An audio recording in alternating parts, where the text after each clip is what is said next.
So next is the routing protocols. So पहला देखिए हम लोग डिलीवरी, दूसरा है फॉरवर्डिंग, फिर है राउटिंग टेबल मैनेजमेंट, चौथा है that is routing protocols. Based on ये तीन जो है दैट इज डिलीवरी, फॉरवर्डिंग और ये तीनों के आधार पे प्रोटोकॉल भी अलग अलग तरह का बनाया गया, क्योंकि यही तीनों जो है ये डिमांड करता है अलग अलग सिनेरियो में, इन तीनों का डिमांड्स अलग अलग होते हैं। फॉर एग्जांपल अगर देखेंगे हम लोग कि जो नेटवर्क है वो किस किस तरह से हम लोग बांट सकते हैं।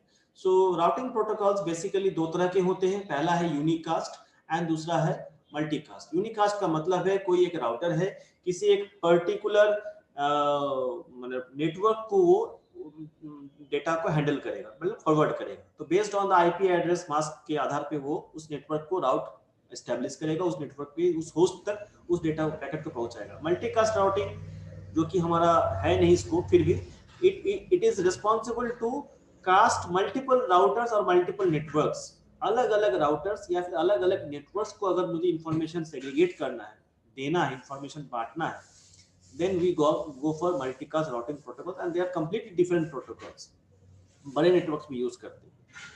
So some points, that is dynamic routing tables require dynamic behavioral and statistical data of the network। ये बहुत बड़ा बात है, that is dynamic behavioral, that is जो राउटर का रियल रन टाइम डेटा जो है उसका क्या बिहेवियर है, मतलब व्हाट इज बिहेवियर। हो सकता है किसी राउटर पे पैकेट का लोड ज्यादा हो रहा हो तो वो उसका राउटर हो सकता है वो डाउन जा रहा हो, that is due to the load.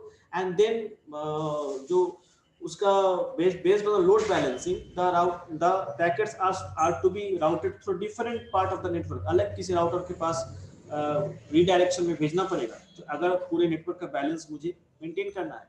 So based on the dynamic behaviour of the network जो राउटिंग टेबल है वो अपने आप को अपडेट करते हैं। साथ में वो लोग उस नेटवर्क का स्टैटिस्टिकल डाटा भी वो के आधार पे भी वो डिसाइड करते हैं कि राउट कहाँ से होगा। फॉर एग्जांपल किस किस नेटवर्क से हम कनेक्टेड हैं, कौन सा नेटवर्क का सेगमेंट जो है राउटर्स के जरिए जो कनेक्टेड है वो ऑन है, which segments are on, and at the same time कौन सा सेगमेंट में लोड ज्यादा है, कौन सा सेगमेंट रेस्ट्रिक्टेड है, कौन सा segment open for public use है। ये सारा स्टैटिस्टिकल डेटा जो है राउटर के पास होता है and based on that the router किस नेटवर्क में पर्टिकुलर नेटवर्क पे जाने के लिए कौन सा राउटर को हम रेफर करें ताकि वहां तक हमको कम से कम हॉप काउंट लगे, कम से वहां पे ज्यादा से ज्यादा हमको क्या कहते हैं डिले कम से कम हो, that is real time delay. मैं अगर कोई सर्वर से कोई वीडियो इस्तेमाल स्ट्रीमिंग कर रहा हूँ तो वो जिस सर्वर से कनेक्ट होगा डेफिनेटली वो किसी राउटर से होते हुए जाएगा, तो रियल टाइम डेटा को किस राउटर से वो राउट करे। So all this things are dynamic nature in nature depending upon the nature. For example हो सकता है किसी एक समय बीएसएनएल का राउटर बैठा हुआ हो, जियो का राउटर अच्छा चल रहा हो, so it depends. So every time a network changes its information has to be updated. तो जब भी नेटवर्क चेंज करता है, एक राउटर स्विच ऑफ हुआ स्विच ऑन हुआ तो पूरा इंफॉर्मेशन अपडेट होना है। अगर एक राउटर हटा के दूसरा राउटर को लाया गया, again the routing table has to be built. तो राउटर अपने में बात करके वो उस इंफॉर्मेशन को अपडेट करता रहेगा and all the things goes on dynamically. This dynamic need of routers to maintain the routing table created the routing protocols। चूंकि ये पूरा नेटवर्किंग जो है हमारा जो है डेटा कम्युनिकेशन नेटवर्किंग, ये हम लोग राउटर्स के ऊपर ही तो नेटवर्क को जोड़ के रखे हैं। तो अलग अलग network, for example different types of network है हमारे पास, लैन है, मैन है, फिर वैन भी है। तो अलग अलग स्केल में अलग अलग टाइप्स ऑफ नेटवर्क है जिसमें डेटा लोड भी अलग अलग है। And for that we need different types of routing protocols. Routing protocol से ही डिसाइड होता है कि कम्युनिकेशन कैसे एस्टैब्लिश होगा। These routing protocols inform the routers about any change in their network environment। अब अगर कोई वैन में कोई राउटर बैठा हुआ है, वो बैकबोन नेटवर्क पे बैठा हुआ है, तो डेफिनेटली वो मल्टीपल राउटर से वो कनेक्टिविटी एस्टैब्लिश करेगा और उससे जो इंफॉर्मेशन वो कलेक्ट करेगा वो एक अलग नेचर का होगा। और कोई एक स्मॉल मेट्रोपॉलिटन एरिया नेटवर्क में कोई अगर फॉर एग्जांपल छोटे से शहर में कोई एक आईएसपी प्रोवाइडर का एक राउटर है तो डेफिनेटली वो एक अलग तरह से दूसरे राउटर से कम्युनिकेट करेगा। सो राउटिंग प्रोटोकॉल चूंकि चेंज कर रहा है, नेटवर्क एनवायरनमेंट अगर चेंज कर रहा है तो राउटर्स भी चेंज कर जाएंगे, राउटिंग प्रोटोकॉल्स भी चेंज कर जाएंगे। उनके ऊपर जो उनका जो लोड है, that is the quality of the router, that has also to be change. Routers work together in collaboration, ये एक साथ काम करते हैं together, and they are also called the intelligent device. Network में पूरे नेटवर्किंग सिनेरियो में एक ही डिवाइस जो है जो इंटेलिजेंट इसको कहा जाता है, और दूसरा है गेटवे, इंटेलिजेंट डिवाइस, क्योंकि ये इनको पता होता है कि कैसे क्या करना है, very complex circuitry. So together in collaboration to their route information updated, साथ में मिलकर अपना राउट, एक दूसरे के राउट को एक्सचेंज करते हैं, अपडेट करते थे, share all their route information and routers are configured to combine information received from other routers to build updated routes।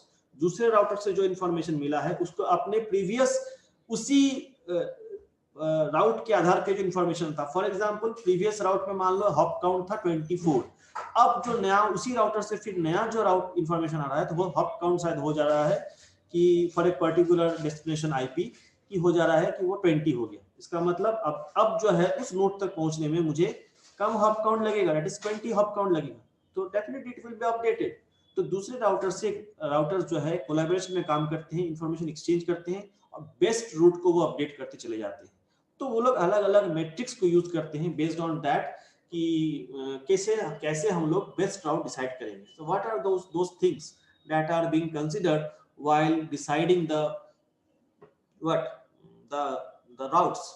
The routing protocols came into picture as a response to the demand posed by the behavior of the dynamic nature of the routers। तो routers का dynamic nature है, तो इसी के आधार पर routing protocols सामने आया है और अलग अलग तरह का। we have RIP, we have EIGRP, हमारे पास RIP है, routing information protocol, हमारे पास exterior interface gateway routing protocol, interior gateway routing protocol, OSPF, अलग अलग तरह के routing protocols, BGP, different types of routing protocols, border gateway protocol. तो अलग अलग नेटवर्क सिनेरियो के लिए अलग अलग राउटिंग प्रोटोकॉल्स आया है।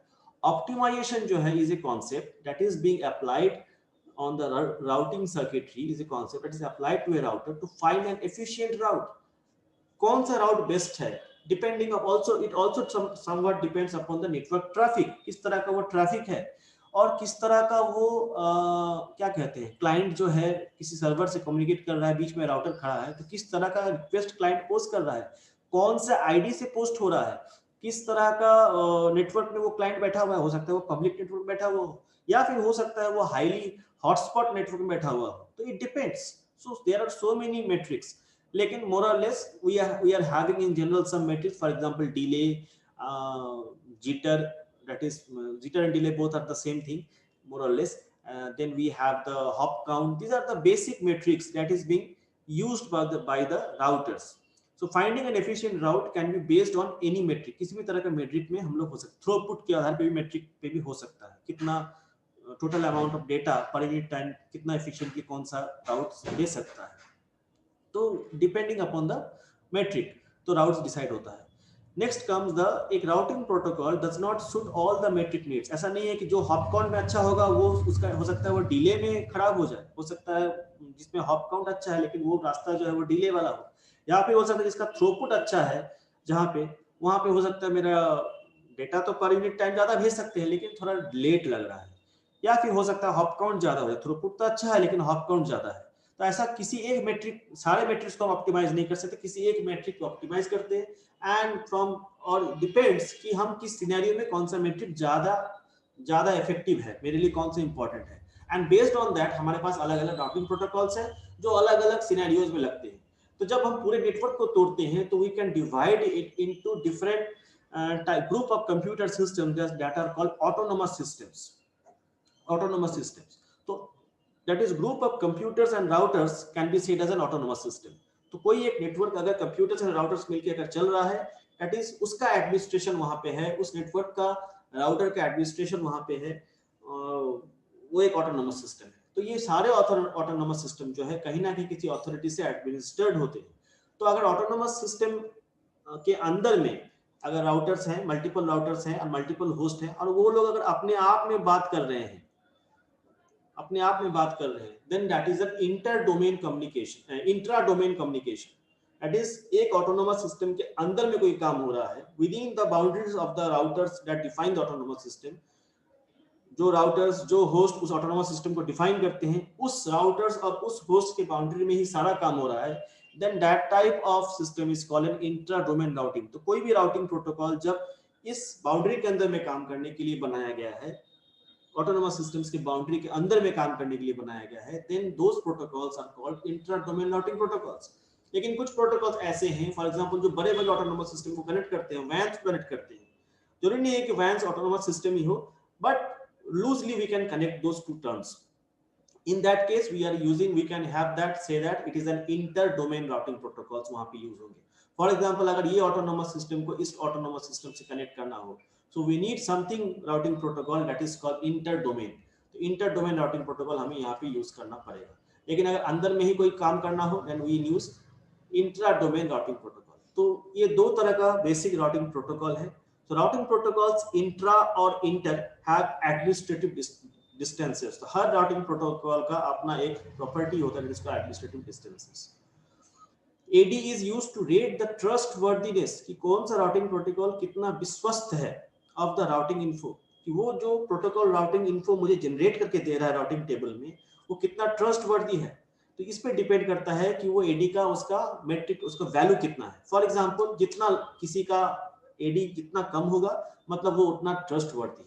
अगर AD 255 है इसका मतलब है कि वो उसमें से नेटवर्क ट्रैफिक जा ही नहीं सकता है. तो 0 to 255 इसका वेरिएशन रखा गया है. 0 इज द सबसे कम जिसमें ट्रैफिक सबसे अच्छा से जाएगा. तो जनरली ये 0 किसके लिए होता है कि जब राउटर खुद के ही इंटरफेस को डेटा भेजना चाहे, खुद के इंटरफेस, सेल्फ कनेक्टेड इंटरफेस के लिए, जिस इंटरफेस पे वो जुड़ा हुआ है वहां पे मेरा जो एडमिनिस्ट्रेटिव डिस्टेंस है, फॉर एग्जांपल अगर दो राउटर है,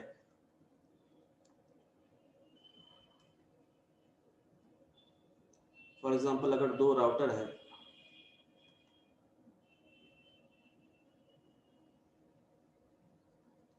और ये M0 और ये M1 से कनेक्टेड है. सो दिस इंटरफेसेस, ये जो दो राउटर के बीच का जो इंटरफेस है, this will have the autonomous distance as 0. तो इसमें कोई डिले या फिर कोई इशू नहीं है. बट स्टैटिक राउट उसमें कम है. That is why we build static routes. Smaller routing table में वो काम करते हैं. EIGRP has 90, IGRP has 100. तो ऐसा हो सकता है कि जो आप राउटिंग टेबल बनाए हैं तो हर राउटिंग टेबल का हर राउट इंफॉर्मेशन के साथ उसका एक ऑटोनोमस डिस्टेंस होता है. तो अब ऐसा हो सकता है कि एक राउटर में कुछ स्टैटिक राउटिंग टेबल बनाए हैं या फिर हो सकता है वो कुछ इंफॉर्मेशन जो है वो डायनामिकली अपडेटेड है. तो जब एक स्टैटिक और एक डायनामिक दोनों काम करेगा तो the router will decide based on the autonomous distance कि मुझे कौन सा लेना है. तो जनरली वो स्टैटिक राउट्स को ही चूंकि लेस होता है. हालांकि आप जो राउट बना के स्टैटिकली बना के रखे हो सकता है उसमें हॉप काउंट ज्यादा है या फिर हो सकता है उसमें डिले ज्यादा है, लेकिन फिर भी चूंकि वो स्टैटिक राउट को आप कॉन्फ़िगर किए हैं तो चूंकि ये अथॉरिटी देता है ऑटोनोमस डिस्टेंस की इसी को यही ज्यादा रिलायबल है. That is it is the foolproof route. हालांकि उससे बेटर मेरे पास डिस्टेंस राउटिंग में क्या कहते हैं व्हाट इज डायनामिक राउटिंग में रिप मेरे पास है, OSPF है. They have better throughput in terms of throughput, in terms of bandwidth, they are having better options. But चूंकि हम ऑटोनोमस डिस्टेंस स्टैटिक राउट का 1 है तो स्टैटिक राउट को ही ले लेगा. हालांकि उसमें dynamic route with better options metrics पे सेट किया हुआ है. This was all about optimisation of autonomous system. Next इसी के आधार पे जो कैटेगराइज किया गया है that is called the routing protocols. One is the intra domain and inter domain. Inter domain में जो हमें मेन जानना है one is distance vector, link state, and inter domain में एक है path vector. So these are the 3 examples that are within your scope. तो हम लोग नेक्स्ट सेशन में क्योंकि आज और नहीं एक्सटेंड करेंगे distance vector and link state in तीनों के बीच वर्किंग में के ऊपर हम लोग थोड़ा बात करेंगे. So I end this session. If you have any question आप हम लोग अपना माइक ऑन करके पूछ सकते हैं सवाल.